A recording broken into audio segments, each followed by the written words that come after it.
"Daddy, can I bring a warm soup to that woman?" What this billionaire dad does is unbelievable. The cold cut through Chicago like a razor.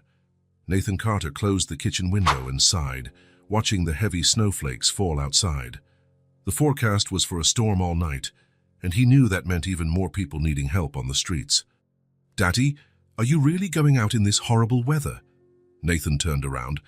Chloe was standing in the kitchen doorway, hugging her favorite teddy bear, a brown stuffed animal she called Mr. Teddy.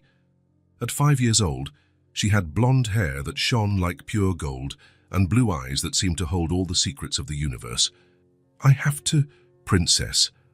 It's precisely because of this weather that I need to go out." "Why?" She tilted her little head, curious. Nathan crouched down to her level.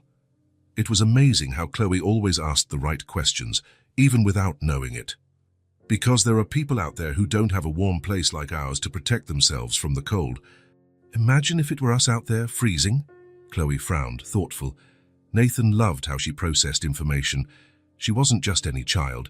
There was something very special in the way she saw the world around her. "Can I go with you?" The question caught Nathan completely off guard. He hesitated, looking out the window once more. The area where he made the deliveries wasn't exactly dangerous, but it was no place for a 5-year-old girl on a freezing night like this. "I don't know, Chloe. It's very late and very cold out there." "Please." She made that irresistible face that always melted his heart. "I promise I'll stick right by you the whole time." "I really promise." Nathan thought for a few seconds. Maybe it would be good for her to see how other people lived. Chloe had absolutely everything: a huge mansion, expensive toys, beautiful clothes, delicious food whenever she wanted. But sometimes he wondered if she truly understood how lucky she was. "All right then. But you're going to turn into a little marshmallow with all the clothes I'm going to put on you." "Really?" Her eyes sparkled with pure joy. "Really? Today, we're a team of superheroes for good." 20 minutes later, Chloe looked like a little doll wrapped in layers and layers of warm clothes. Nathan carried the huge thermal bags filled with steaming soups to the car. The project had started 2 years ago, right after he sold his tech company and decided to do something that truly mattered. Every Friday, he and a few friends would get together to prepare hot food and take it to the city streets. "How many soups fit in there, Daddy?" "About 60, maybe 70 today." "Wow, are there that many people who don't have food?" Nathan started the engine and waited for it to warm up, his heart aching a little. "Yes, there are, unfortunately, a lot of people. That's very sad." "It is very sad, Princess, but that's why we're here, right? To help." The drive downtown took almost an hour because of the non-stop snow. Chloe spent the entire trip glued to the window, watching everything with those curious eyes. As they got closer to their destination, the houses became smaller and older. The streetlights were dim, and many windows were covered with wooden boards. "Is this where they live?" Chloe asked softly, her voice full of astonishment. "Some live in shelters nearby. Others sleep on the street, under awnings, or wherever they can find a little protection." "On the street, but it's freezing." "I know, Princess. That's why we're here." Nathan parked near the central square. 2 other cars were already there. Marcus and Elena, his faithful partners in the project, had arrived first and were already taking things out of their cars. They greeted each other quickly and started setting up the makeshift tables. "And who is this beautiful princess?" Eleanor smiled at Chloe, who hid a little behind her father's legs. "Did you come to help us today?" "This is my daughter, Chloe. Chloe, this is Elena." "Hi." Chloe waved shyly, still half hidden. "Are you going to hand out soups with us?" Eleanor asked warmly. Chloe looked at her father, who nodded and smiled encouragingly. "I am." "That's great. I really need a special assistant today." In a few minutes, a line began to form in the square. People of all ages approached slowly, some with old but tidy clothes, others clearly in a much more difficult situation. Nathan kept an eye on Chloe the whole time. She was quiet but paying attention to every detail. "Good evening, Mrs. Davis." Nathan handed a hot soup to an elderly woman he knew from other Fridays. "How are you feeling today?" "Better now, dear. God bless you and your family." Daddy, can I hand one out too? Chloe pulled on his coat sleeve, eager. Of course, come here. Nathan lifted her into his arms so she could reach the table. The next in line was a young man, no more than 20 years old, who looked like he hadn't slept in days. Here's your soup. Chloe handed him the cup very carefully. Tyus, I hope you really like it. The young man smiled. It was the first real smile Nathan had seen on him in all the weeks he'd been coming there. Thank you, little one. I'm sure I'll love it. Be careful not to burn your tongue, Chloe added, concerned. The line kept moving. Chloe loosened up as she handed out the soups, always with a kind phrase. This will warm you up. Drink it slowly. I hope you really enjoy it. Nathan felt his chest swell with pride with each passing minute.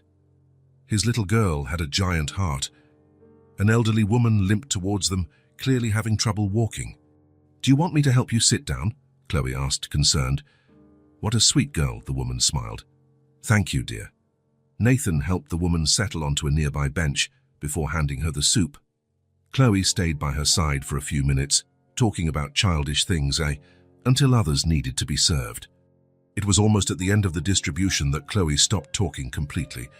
Nathan followed her gaze and saw a woman sitting alone on a more distant bench, away from the others. Movement. She had blonde hair tied in a messy ponytail and wore a coat that was too thin for the terrible cold. Even from a distance, you could see she was shivering badly. Daddy! Chloe tugged his sleeve insistently. She's cold? Nathan looked more closely where she was pointing. The woman was indeed shivering a lot, huddled on the bench as if trying to shield herself from the wind. Can I give her some hot soup? Nathan watched the woman on the bench carefully. She wasn't in line. She hadn't approached like the others. Maybe she was ashamed, or maybe she just didn't want to mix with the other people.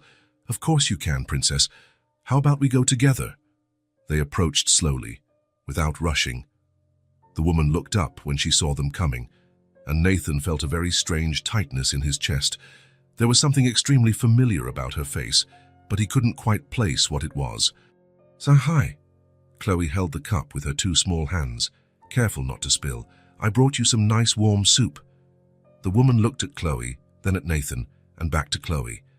Her blue eyes filled with tears instantly. For me? Uh-huh. It's really warm. It'll warm you all up inside. The woman extended her trembling hands and took the soup very carefully. When her fingers touched Chloe's for a second, Nathan saw tears start to roll down her face. Thank you. Her voice came out completely choked. Thank you so much. You're welcome. What's your name? The woman took a moment to be able to answer. Sophie, I'm Sophie. What a pretty name. I'm Chloe. What? And this is my daddy, Nathan. Sophie looked at Nathan directly for the first time. He saw clear recognition in her eyes. She definitely knew who he was, but for some reason, she said absolutely nothing about it. A pleasure to meet you, Sophie. Nathan extended his hand, trying to understand what was happening. Sophie shook it quickly, looking away immediately after. The pleasure is all mine. Do you have somewhere to sleep tonight? Chloe asked with the raw, direct honesty of children. Sophie wiped her tears with the back of her hand, trying to compose herself. I do, dear. Don't worry. You don't need to worry about me. Take care of yourself in the cold, okay? Promise. I promise. Thanks again for the soup. You are angels. Nathan felt he should say something, but he had no idea what. There was something about that woman that left him deeply unsettled, not in a bad way, but as if he were forgetting something very, very important. If you need anything, he started, not knowing how to finish. I'm fine, thank you. Sophie hurried to reply. You've already done more than enough, much more. They said goodbye and returned to the table to finish the distribution. Nathan glanced back once and saw Sophie watching Chloe with an expression he couldn't understand at all. When she noticed he was looking, she turned her face away immediately. The rest of the distribution flew by, but Nathan couldn't stop thinking about Sophie. Who was she exactly? Why had she recognized him so clearly? And most importantly, why did she look at Chloe in such an intense and strange way? Daddy, are you okay? Chloe tugged his sleeve as they put the last things in the car. I'm fine, Princess. Why? You got very quiet after we talked to Sophie. It seems like you're thinking about something important. Nathan smiled, impressed once again. His daughter really didn't miss a thing. Just thinking about some things. Let's go home. You must be hungry. I am, and very sleepy too. The ride back was much quieter than the ride there. Chloe was visibly tired, but Nathan could see by the passing lights that she was awake, thinking about everything she had seen. Daddy? Yes, Princess. Helping was really good. It was, wasn't it? You were amazing today. But it was also sad. Nathan turned down the radio volume to hear better. Why was it sad? Chloe took a long time to answer. When she finally spoke, her voice was small and very serious. We have warm beds and yummy food, and they don't. The words hit Nathan like a punch straight to the gut. His 5-year-old daughter had managed to summarize all the brutal injustice of the world in one simple sentence. He felt his eyes burn. It's true, Princess. It's very sad indeed. Why do some people have everything and some people have nothing? Nathan stopped at the red light and turned completely towards her. How do you explain the terrible complexity of life to a 5-year-old? Sometimes life isn't fair, Chloe. Some people are born lucky, others aren't. Some make good choices, others make bad choices. And sometimes very bad things happen to very good people, like Sophie. She seemed very sad, sadder than the other people. Nathan thought of Sophie's eyes, of the intense way she looked at Chloe. She did seem that way. Can we go back to see her another day? I want to know if she's okay. If you want to, we can go back. The light turned green and they continued on their way home. Nathan looked in the rearview mirror and saw Chloe leaning against the window, watching the city pass with that pensive look. His daughter had an absolutely enormous heart and a sensitivity that impressed him every day. When they got home, Grace, the nanny, was waiting at the door with a steaming hot chocolate. So, how was the big adventure? She asked kindly, helping Chloe take off all the layers of clothes. It was great, Grace. Chloe excitedly told her about the soups, the people she met, and especially about Sophie. She was all alone, you know? Alone in the terrible cold, shivering a lot. It's a good thing you brought her hot food then. Yeah, but I wanted to bring her home too. She looked like she needed a hug. Nathan smiled with a mixture of pride and sadness. If it were up to Chloe, she would bring everyone from the street to live with them in the mansion. After Chloe had her bath and went to sleep, Nathan was alone in the living room, looking out the huge window. The snow had finally stopped, but the cold was still biting. He thought of all the people who would spend the night sleeping outside, trying to keep warm however they could. But mostly, he thought of Sophie. There was something in those blue eyes that deeply troubled him. The way she looked at Chloe. It was as if... Nathan shook his head hard. He was imagining things. It was probably just a woman in a very difficult situation who was moved by the natural kindness of a child. Still, he couldn't get her image out of his head. Outside, the city slept peacefully. But Nathan knew that many people would be awake all night, trying to protect themselves from the cold and loneliness. And somewhere in the city, Sophie was also thinking of them. Nathan had no idea yet, but that night had planted a seed that would change their lives forever. Some coincidences are simply not coincidences. They are destiny carefully arranging the pieces on the board of life. And Chloe, with all her innocent child's wisdom, had already seen the deep sadness in Sophie's eyes that he was still trying to understand. We have warm beds and yummy food. And they don't. The words echoed in Nathan's mind until he finally managed to fall asleep, unaware that on the other side of the city, Sophie was looking at the stars through a shelter window and whispering a silent prayer of gratitude for having seen her daughter once more. The night was cold and cruel, but something very warm had begun to stir in the hearts of the three people who met in that snow-covered square. Destiny had taken its first delicate step. Now it was only a matter of time until the whole truth finally came to light, and when it did, nothing would ever be the same for any of the three. 2 days had passed since the night of the soup delivery. Nathan was in his office reviewing some documents when he heard the doorbell. He looked at the clock, almost 11 in the morning on a Sunday. He wasn't expecting visitors. "I'll get it, Mr. Carter," shouted Grace from downstairs. Nathan turned his attention back to the papers until a soft knock sounded on his door. "Mr. Carter?" Grace sounded strangely hesitant. "There's a young woman at the door who wants to speak with you. She says it's important." "Who is it?" "I'm not sure. I've never seen her before. She seems nervous." Nathan frowned, intrigued. "I'm coming down." When he reached the entrance hall, Nathan stopped abruptly. Standing near the door was Sophie, the same woman Chloe had offered soup to 2 days ago. She was clean, with her blonde hair tied in a simple bun, but she wore visibly worn-out clothes, her blue eyes fixed on him with a mixture of fear and determination. "Sophie?" Nathan approached cautiously. "What are you doing here?" "How did you find my house?" Sophie wrung her hands, twisting her fingers. "Your name is well known, Carter Tech. It wasn't hard." "I see. Do you need help?" Nathan asked, not sure how to handle the situation. Sophie swallowed hard. "Can I speak with you in private, please?" Grace looked at Nathan, who nodded slightly. "All right. Let's go to the office." Nathan led Sophie through the house, noticing how she looked at everything with a strange, almost painful intensity. In the office, he offered her a chair, which she accepted, sitting on the edge as if ready to flee at any moment. "Is Chloe home?" Sophie asked suddenly. The question caught Nathan off guard. "She's at a friend's house. She'll be back after lunch." He narrowed his eyes. "Why do you ask about my daughter?" Sophie took a deep breath, as if gathering all her strength. "I didn't come here to ask for anything," she began, her voice trembling. "Not money, not shelter, nothing like that. I just need to tell you something." Nathan sat down, feeling a strange tightness in his chest. Something about this conversation made him deeply uneasy. "I'm listening." Sophie looked directly into his eyes. "I'm Chloe's mother." Her voice came out low, but firm. "I left her here, in a basket, 5 years ago. I just wanted to see how she's doing, even if it was just once."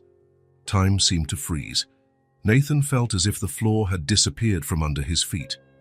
A strange ringing filled his ears as her words echoed in his mind. "What?"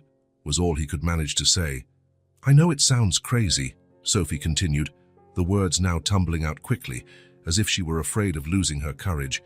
"But it's true. It was on a winter night, like Friday. I left a letter with her. A letter explaining that I couldn't take care of her, that I wanted her to have a better chance."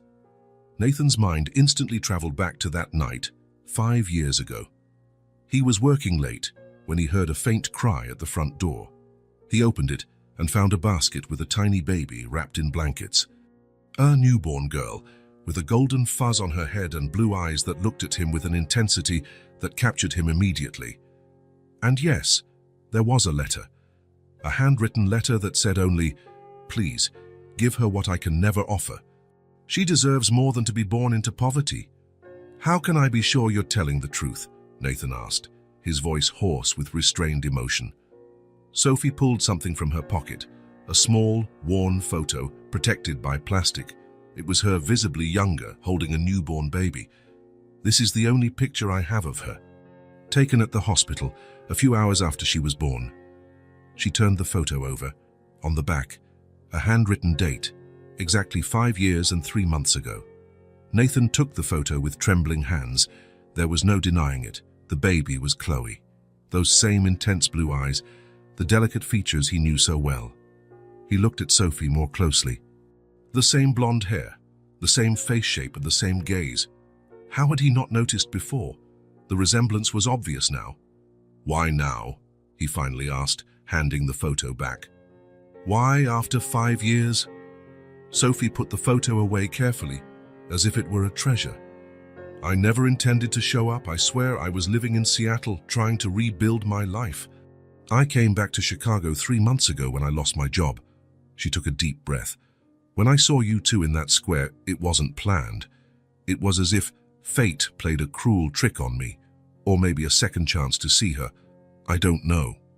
"And what do you want now?" Nathan's voice came out harsher than he intended. "Nothing. Absolutely nothing." Sophie shook her head firmly. "I have no right to ask for anything. I just wanted you to know.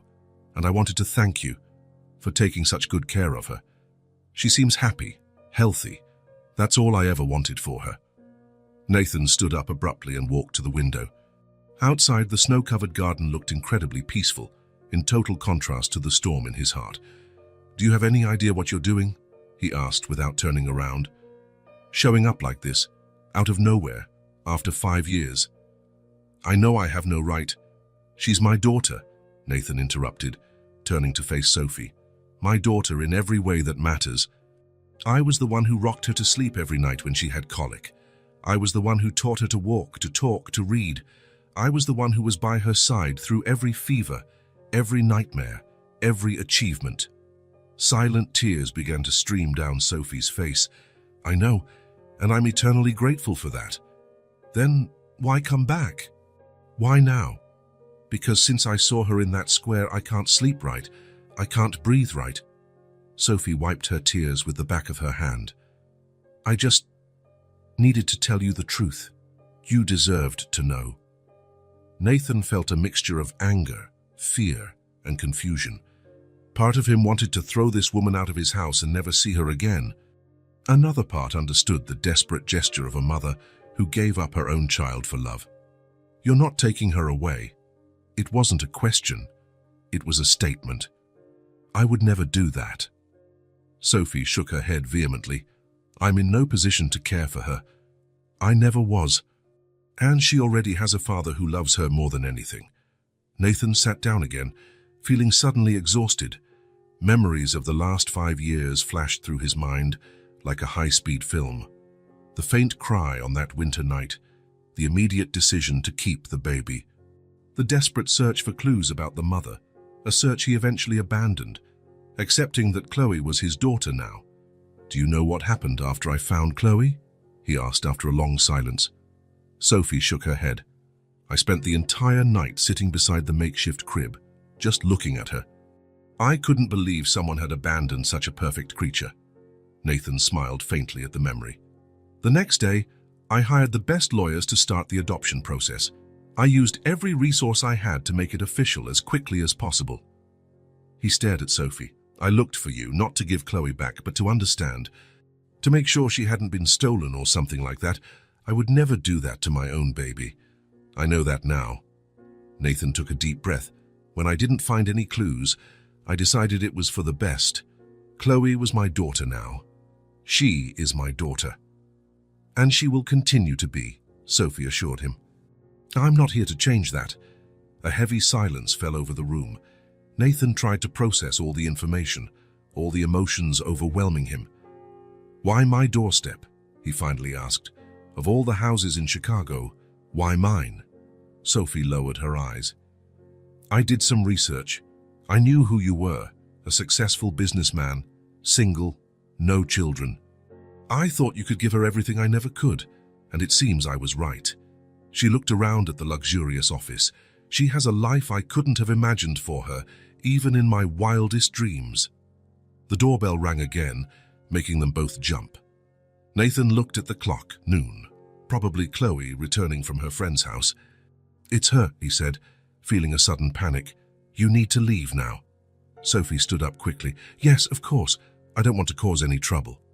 "Mr. Carter," Grace's voice came from the other side of the door. "Chloe is here." "I'm coming, Grace." "Ask her to wait for me in the TV room." "Yes, sir." Nathan turned to Sophie, who seemed torn between the desperate desire to see Chloe one more time and the fear of causing the girl harm. "I'll take you out the back," he said. "Chloe can't see you here, not like this, not now." Sophie nodded, visibly disappointed but understanding. "I understand." As he guided her through the mansion's corridors, careful to avoid any encounters, Nathan tried to organize his thoughts. How should he handle this situation? What should he tell Chloe? Should he hide the truth from her forever? When they reached the back door, Sophie turned to him one last time. "Thank you for everything you've done for her." "I can never thank you enough." Nathan nodded stiffly. "Do you have a place to stay? Are you okay?" "I'm at a women's shelter downtown. It's temporary, but it's safe." She hesitated. "Can I give you my phone number in case you need to talk to me for any reason?" Nathan thought for a moment. then took his business card from his pocket and handed it to her. "See, call me on Monday. We need to talk more about this, away from here." Sophie took the card as if it was something precious. "I'll call." After she left, Nathan stood still for a few minutes, trying to regain his composure. His life had just been turned upside down, and he needed to pretend that everything was fine for his daughter. His daughter. She would always be his daughter, regardless of who had brought her into the world. When he entered the TV room, Chloe was watching her favorite cartoon. Her blonde hair shone in the light, and her blue eyes lit up when she saw him. "Daddy!" She ran and jumped into his arms. "Guess what?" "What?" "Lily has a new kitten and he's so tiny." Nathan hugged her tightly, feeling a lump in his throat. "That's great, princess. Tell me more about this kitten." As Chloe chatted excitedly, Nathan realized he needed to talk to someone about what had just happened. When the girl finally turned her attention back to the cartoon, he called Grace into the kitchen. "Son, I need to talk to you," he said in a low voice. "It's important." Grace, who had worked with the family for 4.5 years, nodded with concern. "What happened? Does it have to do with that young woman?" "Yes? Let's go to the office." After explaining the whole situation, Nathan felt exhausted.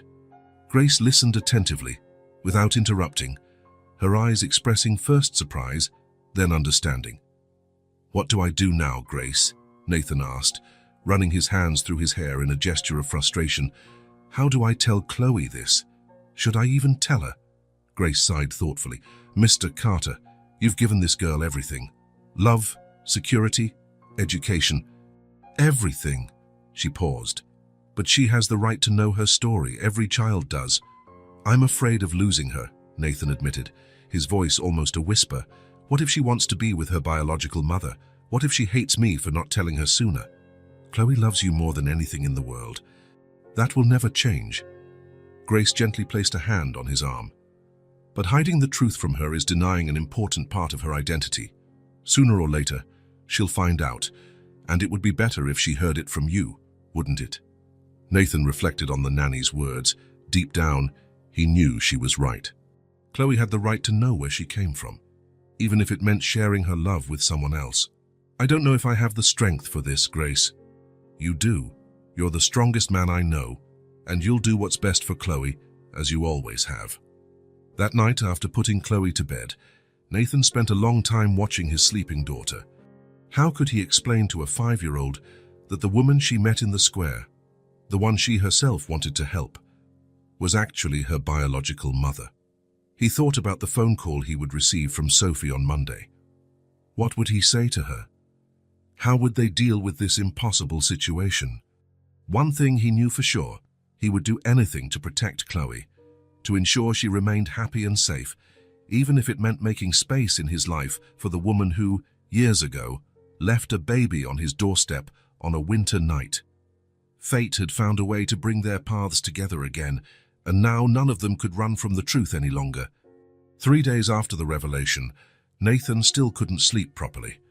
The thought of telling Chloe the truth terrified him. How could he explain to a 5-year-old that the woman she met in the square was her biological mother? Sitting in his office that Wednesday morning, Nathan twirled a pen between his fingers as he waited. The clock read almost 10 o'clock, the time he had arranged to meet Sophie. Grace knocked softly on the door. "Mr. Carter, Mrs. Miller has arrived." "Send her in, Grace. Thank you." Sophie entered the office with hesitant steps. She was more put together than last time, wearing simple jeans and a white blouse. Her blonde hair was in a side braid, and she seemed to have made an effort to look presentable. "Good morning," she said, her voice low. "Thank you for seeing me." Nathan gestured to the chair in front of him. "Please, have a seat." Sophie complied, keeping her hands still in her lap. An uncomfortable silence hung between them until Nathan finally spoke.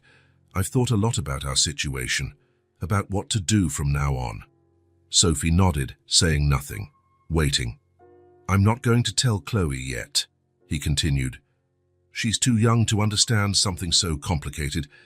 It could be confusing and even traumatic for her." "I agree," Sophie replied quickly. "I never wanted to cause confusion in her life." Nathan studied the woman's face. He saw no malice there, only pain and resignation. But I also don't think it's fair to simply push you away from her forever, he said, surprising himself with the words. You're a part of her story, whether we like it or not. Sophie looked up, confused. What are you suggesting? Nathan took a deep breath. The idea had come to him during a sleepless night, and the more he thought about it, the more sense it made. I need someone to help with the cleaning around the house. Grace already has her hands full looking after Chloe and the kitchen. Sophie blinked a few times, processing what she was hearing. Are you offering me a job? I'm offering an opportunity, Nathan corrected. A chance for you to get to know your daughter gradually, to be a part of her life in some way. But with very clear conditions. Sophie straightened in her chair, suddenly alert. What conditions? First and most important, you cannot, under any circumstances, reveal to Chloe who you really are. At least, not until I decide it's the right time. I understand. Second, we will maintain a strictly professional relationship in front of her. No private conversations or anything that might raise suspicion. Sophie nodded, absorbing every word. Third, if I sense that your presence is causing any kind of confusion or discomfort for Chloe, we will have to end this arrangement immediately. That's fair, Sophie agreed. Nathan stood up and walked to the window, looking out at the garden where Chloe often played. When he turned back, his gaze was intense. Do you understand what I'm proposing? You'll have to see your daughter every day, interact with her, but never be able to tell her the truth. Never be able to hug her like a mother. Can you handle that? Sophie's eyes filled with tears, but she held them back. Seeing her up close, even without being able to say who I am, here's already so much more than I ever hoped for. She took a deep breath. I accept your conditions, Mr. Carter. All of them. Nathan, he corrected. You can call me Nathan, but only when we're alone.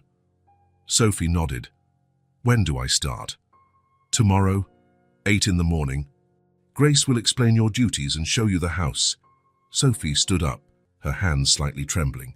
Thank you so much. I promise you won't regret this. I hope not, Nathan replied, still unsure if he was making the right decision. As he walked her to the door, he wondered if he was making the biggest mistake of his life or taking the first step toward fixing a broken story. The next day, Sophie arrived promptly at 8. Grace greeted her and showed her tasks, cleaning the common areas, doing laundry, organizing closets. The house was enormous, with 12 bedrooms and several living rooms, which meant more than enough work. Chloe usually has lessons with her private tutor in the morning and plays in the afternoon, Grace explained, as she showed her the utility room where Sophie would store her supplies. She's a lovely child, but very curious. She'll want to know all about you. Sophie felt her heart race at the prospect of formally meeting her daughter. I understand. I'll try to be normal. Grace smiled sympathetically. Nathan had told her about the situation, and she seemed understanding. Just be kind to her. The rest will happen naturally. The first meeting happened just before lunch. Sophie was cleaning the main staircase railing when she heard a cheerful little voice. Hello, are you new here? Sophie turned and saw Chloe standing at the top of the stairs, holding a colorful book. She was wearing a light blue dress that highlighted her eyes, and her blonde hair was in 2 small braids. Sophie felt her heart ache. It was like looking at a miniature version of herself. Hi, Sophie replied, trying to control the tremor in her voice. Yes, I started today. My name is Sophie. Chloe's eyes widened. Sophie? Like the lady from the square? Sophie smiled, surprised she remembered. Exactly. That's me. But you didn't have a home, Chloe said, confused, coming down a few steps. I was going through a difficult time, Sophie explained carefully. Your father offered me a job, and now I'm living in a better place. Chloe came down a few more steps, curious. My dad is really nice, isn't he? He always helps everyone. Yes, he seems to be a very good person. Sophie felt a wave of gratitude for Nathan. He was truly an extraordinary man, taking such good care of the daughter she had to give up. What are you reading? Sophie asked, trying to keep the conversation normal. Chloe held up the book. It's about a princess who saves a dragon. It's not the dragon who saves the princess. It's the other way around. It's really cool. That does sound very cool, Sophie smiled. You like different kinds of stories, then? I like stories where girls do important things, Chloe declared, coming down the last few steps. Now she was very close to Sophie, looking at her with curiosity. Did you know your eyes are the same color as mine? Sophie felt her heart leap. Really, I hadn't noticed. They are, light blue. Daddy says my eyes look like the summer sky. Your daddy is right, Sophie replied, struggling to keep her voice steady. You have very beautiful eyes. Chloe, Grace's voice came from the kitchen. Shall I have time to wash your hands for lunch? Coming, Chloe shouted back. She looked at Sophie one last time. Are you having lunch with us? No, sweetie. I eat in the kitchen with Grace. Oh, Chloe seemed slightly disappointed. See you later then, Sophie. See you later, Chloe. When the girl walked away, Sophie allowed herself to breathe again. Her heart was beating so fast, she feared someone might hear it. It was surreal to be there talking to her own daughter, who had no idea who she really was. The first few weeks were the hardest. Sophie constantly had to remind herself to keep her distance, not to show too much emotion, not to stare at the girl for too long. Every smile from Chloe, every word, every childish gesture was like a small pinprick to her heart, painful and wonderful at the same time. Nathan watched everything from a distance, ever vigilant. Sophie knew he was evaluating every interaction, ready to end the agreement at the first sign of trouble. But as the days went by, he seemed to relax a little. One morning, while Sophie was making Chloe's bed, the girl ran into the room holding a drawing. Sophie, look what I made in class. It was a colorful drawing of a house with a garden full of flowers. Sophie smiled genuinely. How beautiful, Chloe. You draw very well. This is our house, Chloe explained, pointing. And these are the flowers I want to plant in the garden. Can we really plant them one day? Sophie looked at her, surprised by the invitation. If your dad lets us, I would love to help you plant flowers. He'll let us, Chloe assured her confidently. I'll ask him to buy the seeds. In the following days, Chloe began to seek Sophie out around the house, always with some news to share or a question to ask. Sophie tried to maintain a professional distance, but it was impossible not to get involved. The girl had a way of breaking down all her defenses. On a particularly busy afternoon, Sophie was cleaning the playroom when Chloe ran in. Sophie, look what I got from my teacher. She held out a small, colorful certificate. It's because I learned all the letters and numbers. Sophie looked at the paper with a genuine smile. That's amazing, Chloe. You must be very smart. Daddy said we're going to celebrate with ice cream after dinner, Chloe said excitedly. Then she looked around at the mess of scattered toys. Oops, I should have put this away before I left. It's okay, I can clean it up. No, Chloe protested. Daddy always says we should be responsible for our things. I'll help you. Sophie smiled, crouching down beside the girl. We can do it together then. As they put away dolls, blocks, and colorful books, Sophie felt a simple, pure happiness. It was a common, everyday moment, but for her, it was precious, a small piece of the life she never had with her daughter.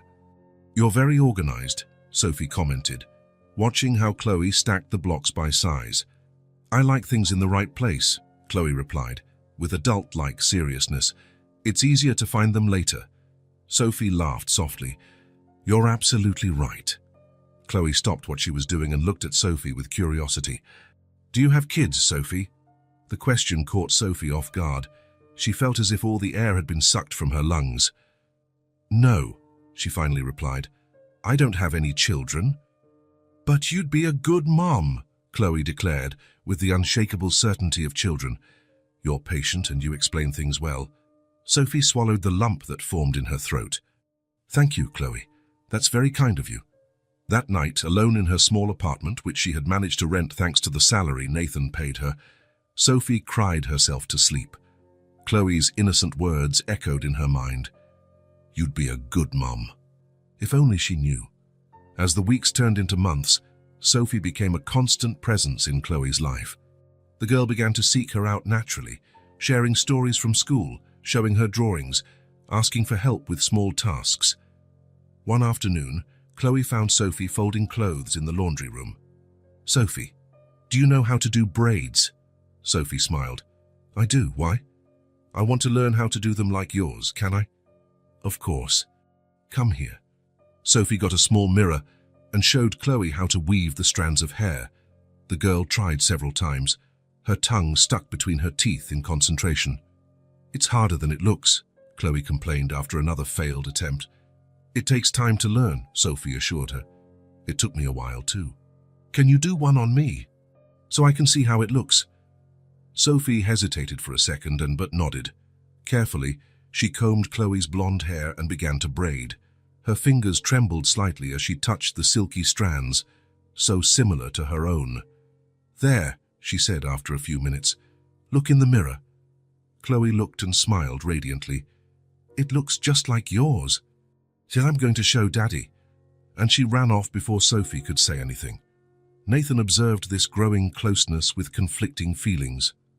On one hand, he was happy to see Chloe getting along so well with Sophie. On the other, he felt an irrational fear that the girl might drift away from him. One afternoon, while working in his office, he heard laughter coming from the garden. From the window, he saw Sophie and Chloe planting flowers in small, colorful pots. His daughter's face was lit up with a huge smile as Sophie showed her how to gently press the soil around the seedlings. She's good with Chloe, Grace commented, coming in with a cup of coffee. Nathan nodded, not taking his eyes off the scene. They've been getting along well? Chloe talks about her all the time. Grace placed the cup on the table. Just yesterday, she said, Sophie taught me how to do a braid just like hers. Doesn't it look pretty? Nathan smiled slightly. It was hard not to notice how happy Chloe had been lately. But do you think I did the right thing, Grace? Bringing Sophie here? Grace considered the question for a moment. I think so. Chloe deserves to know her mother, even if she doesn't know who she really is yet, and Sophie seems genuinely concerned for her well-being. Nathan sighed. Sometimes I'm afraid I'm complicating everything. What if Chloe gets hurt when she finds out the truth? What if she feels betrayed by both of us? Children are more understanding than we imagine, Grace replied wisely, especially when they feel they are loved. That evening, after dinner, Nathan found Chloe in the TV room, drawing while waiting for her favorite show to start. Say, what are you drawing, Love and Talk, Princess? Chloe proudly showed him the paper. 3 stick figures stood side by side, holding hands, one big, one medium, and one small. It's you, me, and Sophie, she explained, pointing to each figure, in the garden planting the flowers. Nathan felt something strange in his chest seeing that simple drawing. It was as if Sophie was already part of the family in some way. You like Sophie, don't you? He asked casually. Chloe nodded enthusiastically. She helps me put away my toys. She's different. I like her. Different how? Chloe seemed to think hard about the question. Her forehead wrinkled in concentration. She really listens to me, you know. And she doesn't talk to me like I'm a baby. The girl went back to coloring her drawing. And sometimes she looks at me in a way like I'm the most important thing in the whole world. Nathan swallowed hard. Sophie looked at Chloe exactly the way a mother would look, with unconditional love, with admiration, with that unique mixture of pride and tenderness that only exists between mothers and children. It was impossible to completely hide such a deep feeling. That's good, he managed to say. Dad's good to have people who make us feel important. Can I ask Sophie to have dinner with us one day? Chloe asked suddenly. The question took Nathan by surprise. Why do you want that? Because she always eats alone in the kitchen. It must be boring. Nathan smiled at his daughter's concern. We'll see, Princess. Maybe on a special day. Later, when Chloe was already asleep, Nathan found Sophie finishing up organizing the laundry room. Chloe told me she likes you, he commented, leaning against the doorframe. Sophie smiled, a light blush coloring her cheeks. She's a wonderful child, so smart and kind. She really is, Nathan agreed. After a pause, he added, You've been doing well, Sophie. Better than I expected, to be honest. I'm trying to follow all your rules, she replied quickly. I would never do anything to harm Chloe or confuse her. I know, Nathan studied her for a moment. It must be hard for you. Being so close to her every day and not being able to... It is hard, Sophie admitted, folding a towel with excessive care. but it's also the greatest gift I could ever receive, to be able to watch her grow, hear her stories, be part of her life, even from a distance. It's more than I ever dreamed of having." Her blue eyes shimmered with unshed tears, but she was smiling. It was a smile full of gratitude and acceptance. "Thank you for this opportunity, Nathan. I know I don't deserve it, but I promise I will never waste it." He nodded slightly. "Chloe asked for you to have dinner with us one of these days." Sophie looked at him, surprised. "And what did you say?" "That may be on a special day." Nathan shrugged. "I don't think it would hurt, eventually." "That would be wonderful," Sophie replied, trying to contain the emotion in her voice. "Good night, Sophie. Good night, Nathan."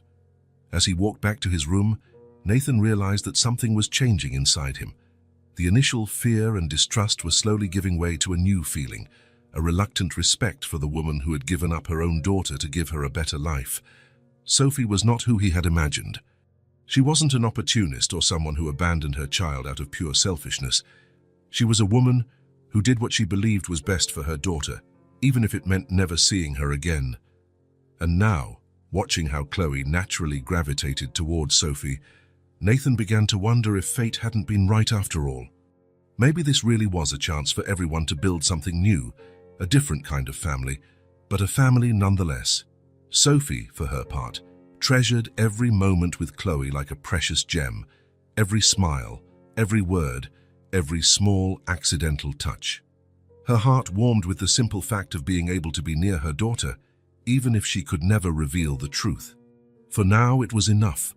For now she was content to be just Sophie, the lady who helps around the house who's in Chloe's eyes. Because deep down, in her heart, she was so much more. And maybe one day, Chloe would know that too. Summer had arrived in full force in Chicago. The garden of the Carter mansion was covered in colorful flowers that Chloe and Sophie had planted together months ago. The red roses, yellow daisies, and purple violets formed a living carpet that made Chloe skip with joy every time she went out to play. On that Saturday afternoon, the sky was clear and the heat was pleasant. Nathan watched from the porch as Sophie helped Chloe water the plants. In the last 2 months, the relationship between the two had become increasingly close, something that left him with mixed feelings. On one hand, he was happy to see Chloe so content. On the other, he knew the truth would have to be revealed at some point. "Daddy, come see," Chloe shouted excitedly, pointing to a blue butterfly that had landed on one of the flowers. "I've never seen a blue one like this."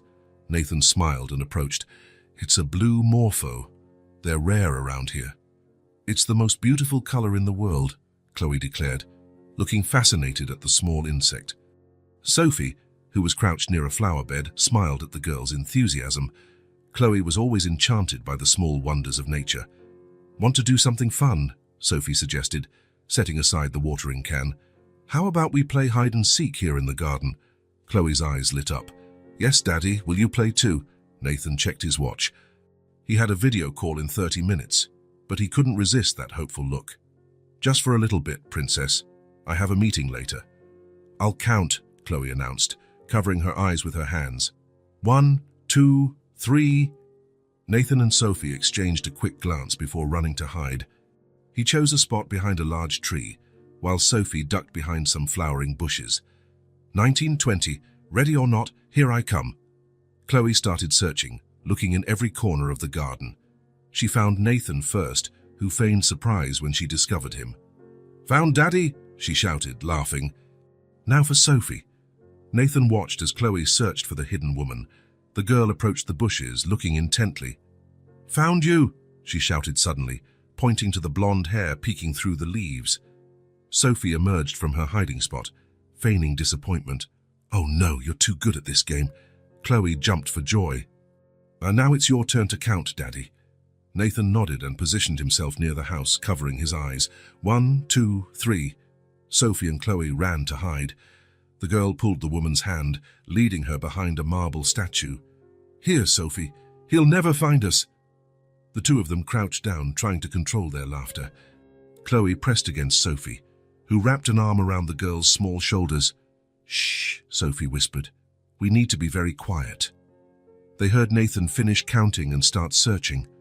Chloe squeezed Sophie's hand, excited about the game. "I think he's going the other way," Chloe murmured, peeking through a gap. Sophie smiled, her heart full of joy. Being there, hidden with her daughter, living this moment so simple and yet so precious, was more than she had ever dreamed of. "Well done, my daughter," Sophie whispered, proud of Chloe's hiding strategy. "He'll never find us here." The words slipped out naturally, without her realizing. It was only when she felt Chloe stiffen beside her that Sophie realized what she had said. "My daughter."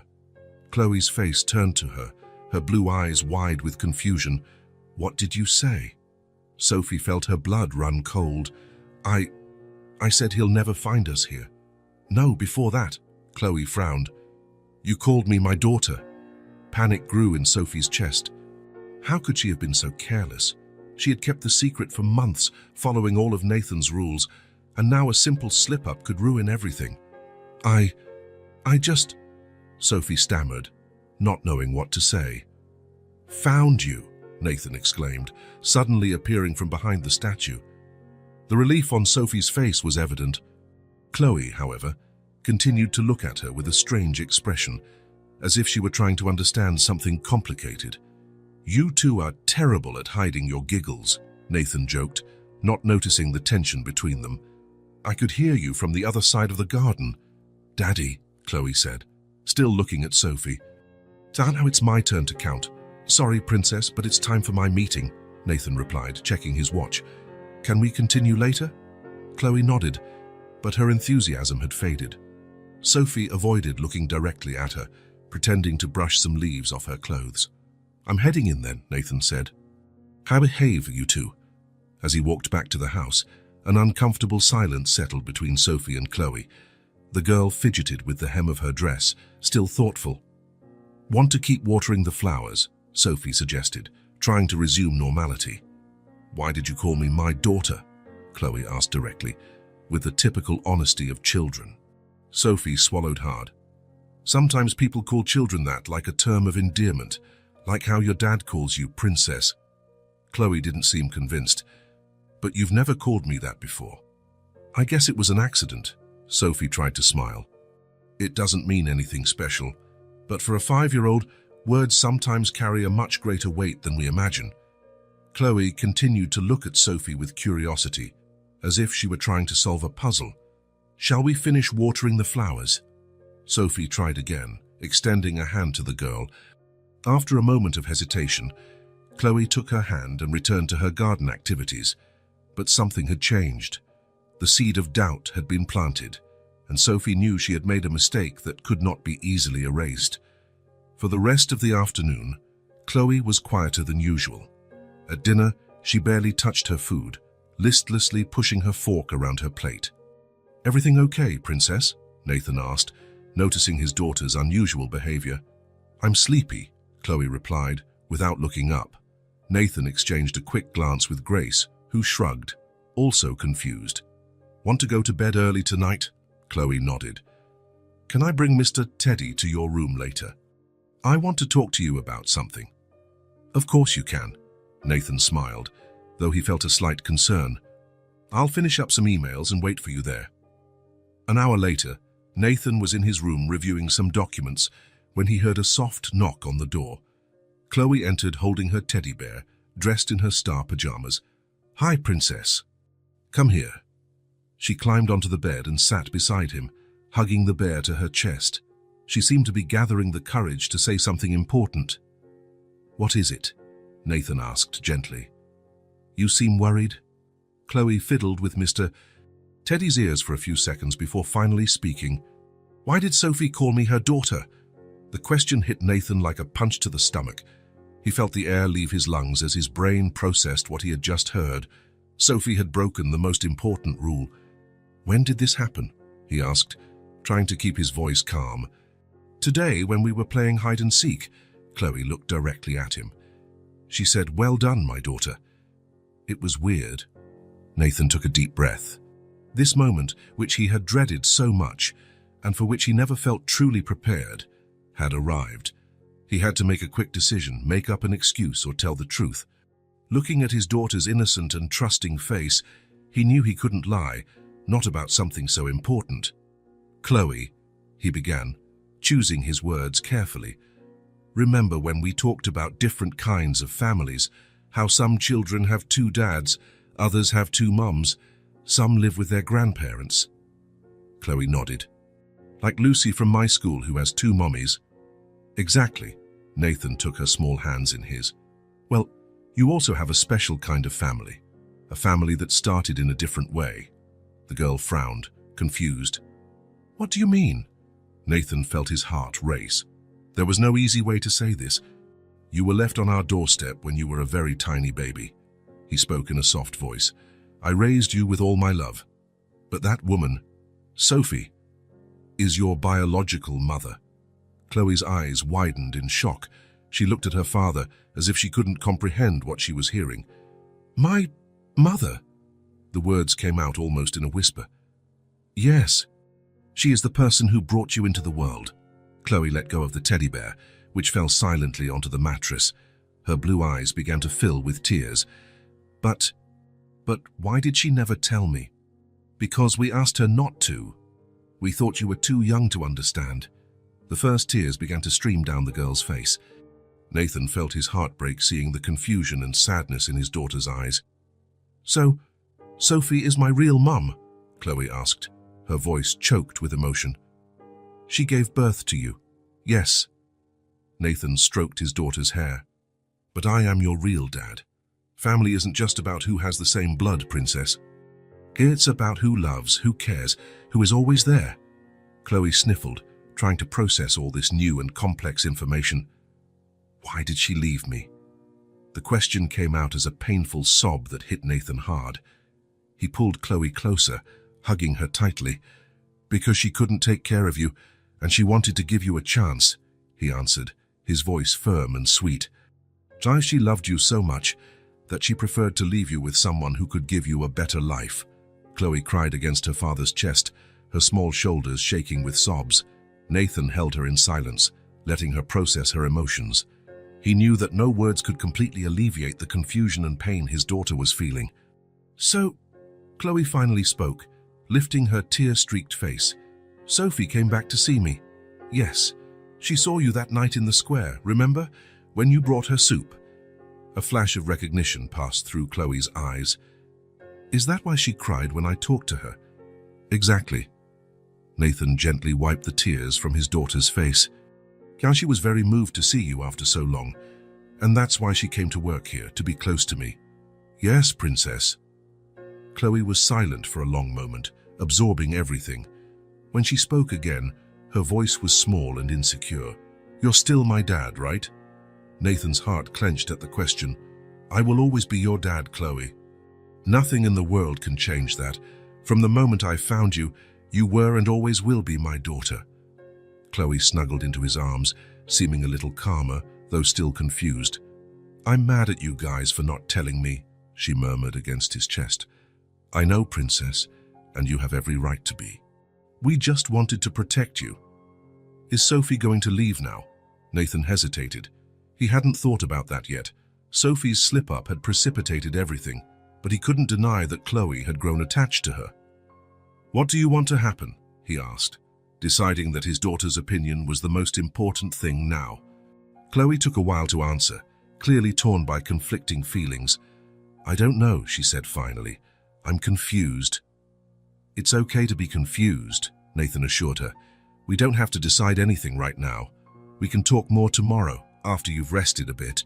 Chloe nodded, emotionally exhausted. Nathan rocked her in his arms until she fell asleep, tears still wet on her cheeks. Careful not to wake her, he carried her to her own room and placed her in bed. He watched her for a few minutes, his heart heavy with the thought that his life would never be the same again. The truth had been revealed. What would come next? He didn't know. But one thing was certain. He would do anything to protect Chloe, even if it meant giving up his own comfort or facing difficult changes. The conversation with Sophie would have to wait until tomorrow. For now, he needed to be there for his daughter, helping her navigate this new world where the truths she knew had been shaken. And meanwhile, in her small apartment on the other side of the city, Sophie cried alone, fearing she had destroyed everything with a single moment of carelessness, a slip-up full of love, but one that might have cost her the only thing that mattered to her, the chance to be a part of her daughter's life. 3 days passed since the revelation. The Carter mansion, once so full of laughter and lively conversation, now seemed shrouded in a heavy, uncomfortable silence. Chloe barely left her room, except for meals, and when she did, her usually bright eyes seemed clouded with confusion. Sophie continued with her daily tasks, but her every move seemed heavier, every gesture more painful. Nathan had spoken with her briefly the morning after the incident, explaining that Chloe now knew the truth. There were no accusations, just the realization that everything had changed. "She needs time," Nathan had said. "It's a lot for a 5-year-old to process." Sophie had nodded, accepting the situation with a silent dignity that Nathan couldn't help but admire. On the morning of the 4th day, Sophie was cleaning the hallway when she saw Chloe coming out of her room. The girl froze upon seeing her, like a frightened little animal ready to flee. The blue eyes, so similar to her own, met Sophie's for a brief moment, before darting to the floor. "Good morning, Chloe," Sophie said softly. Chloe didn't answer. She just clutched Mr. Teddy to her chest and ran in the opposite direction, quickly descending the stairs. Sophie stood still, the cleaning cloth hanging limply in her hand, as she felt a sharp pain in her chest. She had imagined many scenarios for when Chloe found out the truth, but nothing prepared her for this. The silence of the rejection, the fear in her own daughter's eyes. That afternoon, Sophie tried again. She found Chloe sitting alone in the TV room, flipping through a picture book without really paying attention. "Hi," Sophie said from the doorway. "May I come in?" Chloe looked up briefly and shrugged, neither a yes nor a no. Sophie entered hesitantly and sat at a respectful distance. "Are you reading a nice story?" Silence. Chloe turned the page with more force than necessary. "Chloe, Sophie began, her voice failing. "I know you must be confused and upset, and it's okay if you don't want to talk to me right now." More silence, but Sophie noticed that Chloe had stopped turning the pages. "I just wanted you to know that everything we experienced together these last few months was real. Every game, every conversation, every moment in the garden. None of it was a lie." Chloe finally looked at her, her blue eyes filled with a sadness no child should feel. "You left me," she said, the simple words carrying the weight of the world. Sophie felt tears burn in her eyes. "Yes, and it was the hardest thing I've ever done in my life." "Why?" Chloe's voice was almost a whisper. "Because I loved you too much to condemn you to the life I had," Sophie replied, struggling to keep her voice steady. "So I had no home, no money, no way to take care of you the way you deserved. You could have stayed with me anyway." The simplicity of childish logic was devastating. Sophie swallowed hard, unable to explain the full complexity of poverty, desperation, and fear. "I wanted the best for you, and I knew that wasn't me." Chloe closed the book and stood up. "In fact, my dad said it's snack time," she declared, leaving the room without looking back. In the following days, the pattern repeated. Whenever Sophie approached, Chloe found an excuse to leave. When they had to be in the same room, the girl remained silent, responding only with minimal gestures. The garden, once a place of shared joy, now remained empty. Chloe refused to go there. A week after the revelation, Sophie found Chloe playing with dolls in the playroom. She stopped at the door, watching for a moment before entering. "Those dolls are very pretty," she commented. "Now we can play together if you want." Chloe looked at her, then at the dolls, and began to silently put them away in a box. "You don't have to stop playing because of me," Sophie said, her heart aching. "I don't feel like playing anymore," Chloe replied, closing the box with unnecessary force. "Chloe, please, I want to be alone." The firmness in the child's voice caught Sophie by surprise. She nodded slowly and left the room, the tears finally escaping once she was away from her daughter's eyes.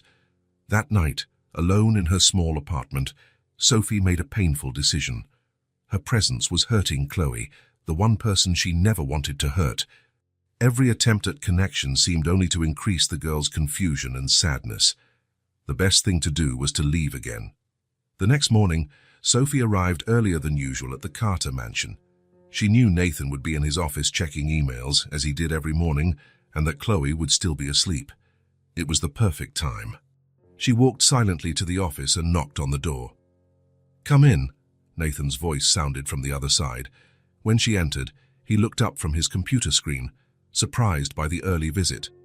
"Sophie, did something happen?" "I came to say goodbye," she said simply. Nathan frowned, confused. "What do you mean? I'm leaving." Sophie took a deep breath, trying to maintain her composure. "My presence is hurting Chloe.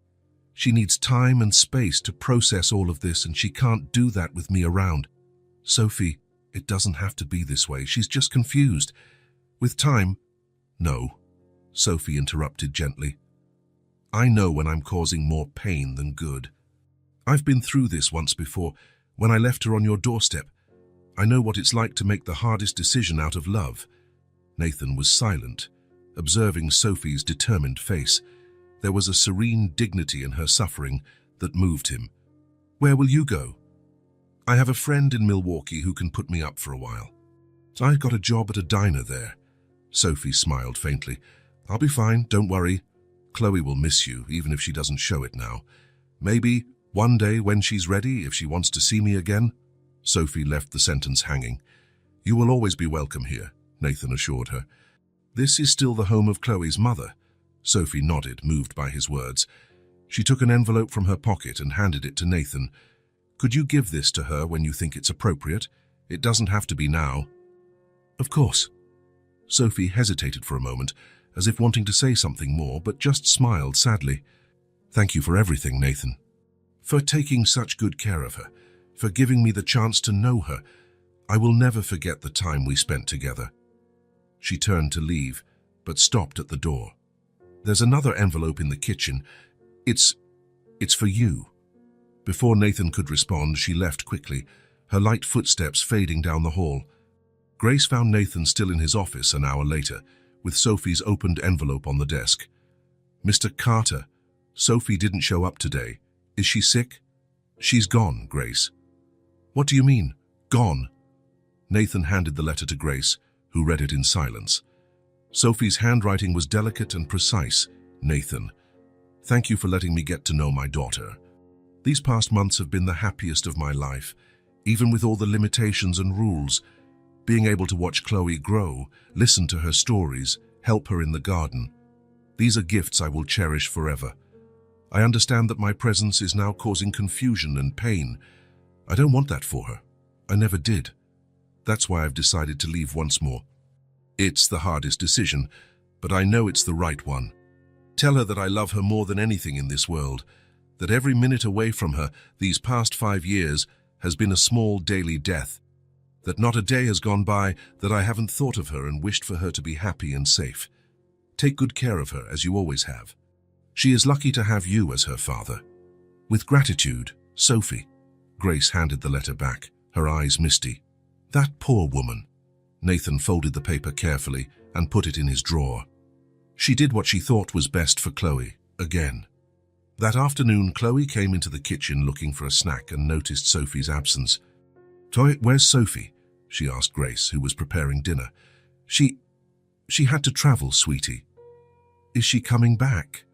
Grace looked at Chloe, unsure of what to say. "I think that's something you should talk to your father about." Later, after dinner, Nathan found Chloe sitting on the porch, looking at the garden she had cultivated with Sophie. He sat beside her in silence. "Did Sophie leave because of me?" Chloe finally asked, her voice small in the quiet of the evening. "She left because she loves you very much," Nathan answered carefully. "She thought she was making you sad and confused." "Is she not coming back?" "I don't know, Princess. It depends on a lot of things." Nathan put his arm around her shoulders. "She left a letter for you. Do you want to read it now, or would you rather wait?" "Now," Chloe replied, holding out her hand. Nathan took the envelope from his pocket and handed it to her. Chloe opened it carefully, pulling out a sheet of colored paper. Inside was a small drawing of 3 people holding hands, 2 big and 1 small, alongside a simple text that Nathan helped her read. "Dearest Chloe, even when you can't see me, know that I am thinking of you." The flowers we planted together will keep growing just like you. Be happy, be brave, be yourself. The amazing girl I met and have loved since the very first day. With love, Sophie. Chloe looked at the drawing for a long time. Then she looked up at her father, a silent question hanging between them.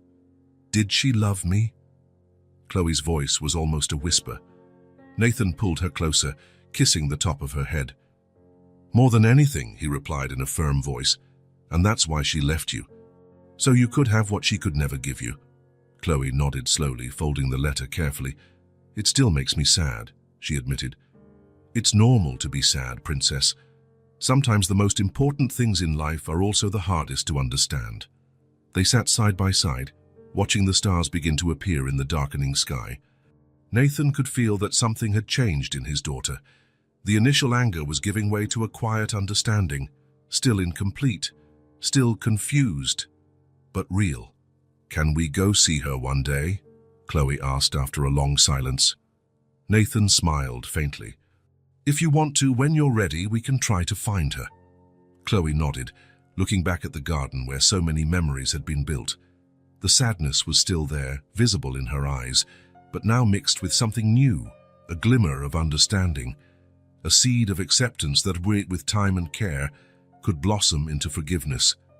And somewhere, in a city not so far away, Sophie looked at the same crescent moon, holding in her heart every moment she spent with the daughter she loved more than life itself.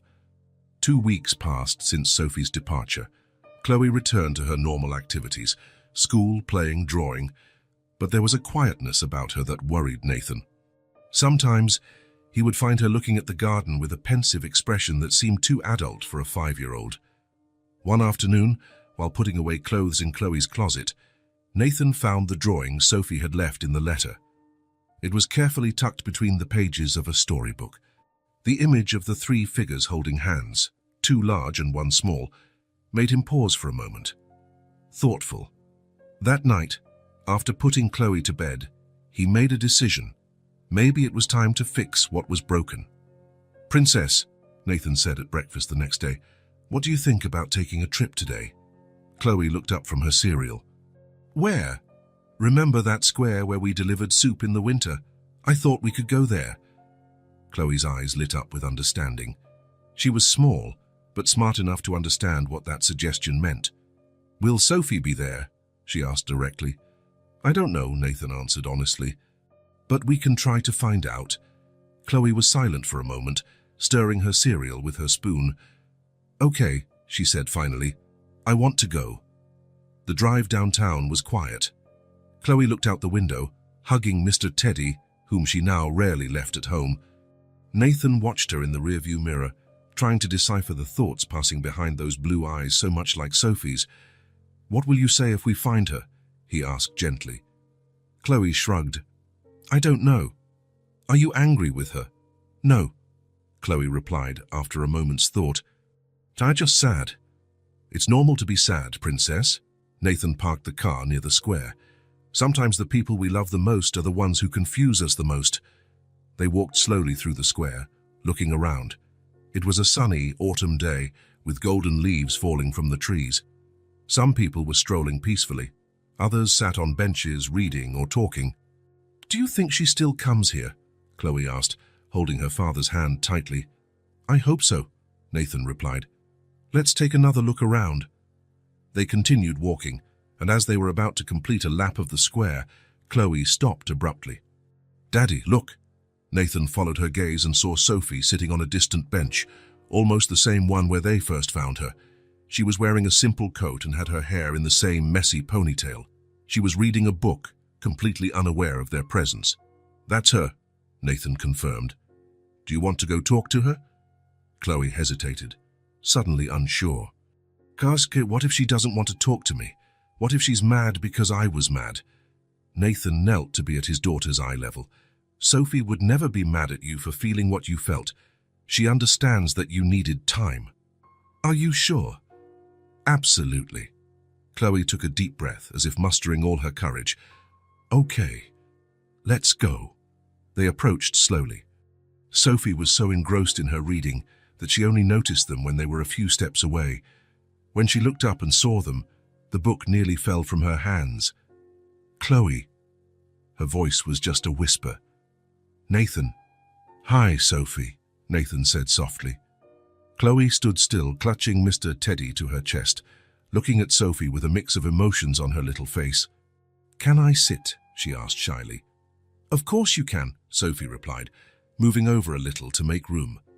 Chloe climbed onto the bench and sat next to Sophie, still holding the bear tightly. For a moment, no one said anything. The wind rustled the leaves in the trees, creating a soft background noise. "Are you okay?" Chloe finally asked. Sophie smiled, her eyes already shining with unshed tears. "I am, and you?" Sort of." Chloe fiddled with Mr. Teddy's ears. "I missed you." The simple, honest words were like an arrow straight to Sophie's heart. A tear escaped, rolling down her cheek. "I missed you so much too," she confessed. Chloe looked at her with those blue eyes so identical to her own. "Why did you leave again?" "Because I thought you needed space, that you were confused and sad because of me." "I was," Chloe admitted. "But then I got even sadder when you left."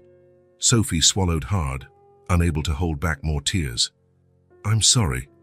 I just wanted to do what was best for you." Chloe was silent for a moment, thoughtful. Then, to Nathan and Sophie's surprise, she held out Mr. Teddy. "Mr. Teddy missed you too," she said. "Do you want to give him a hug?"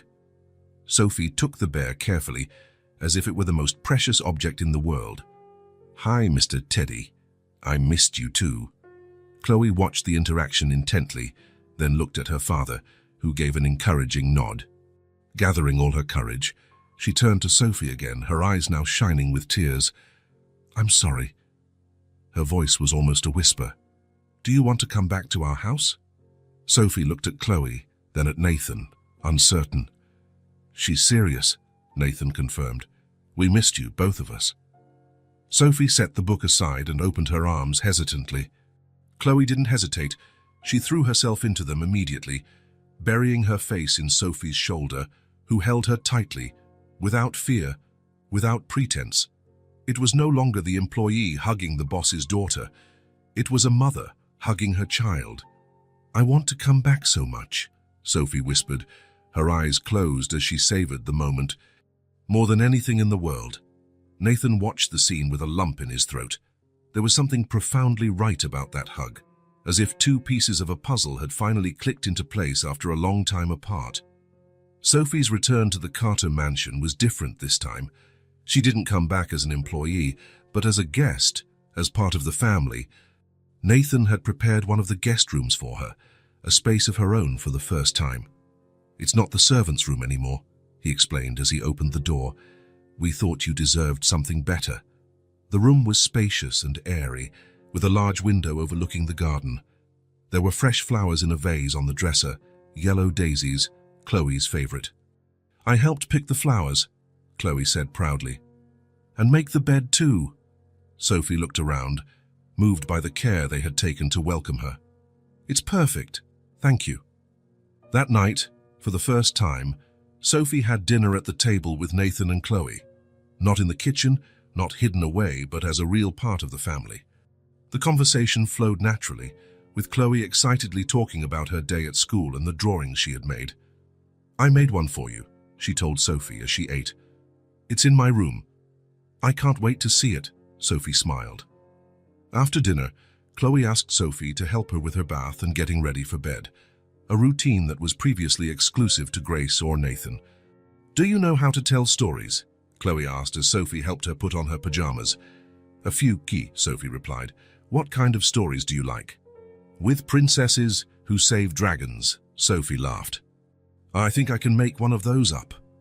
When Nathan passed by Chloe's room later, he found the two of them cuddled up in bed, Sophie telling an elaborate story about a brave princess who rescued a dragon trapped in a cave. Chloe listened with wide-eyed admiration.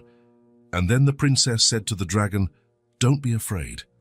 Sometimes we have to be brave even when we're scared."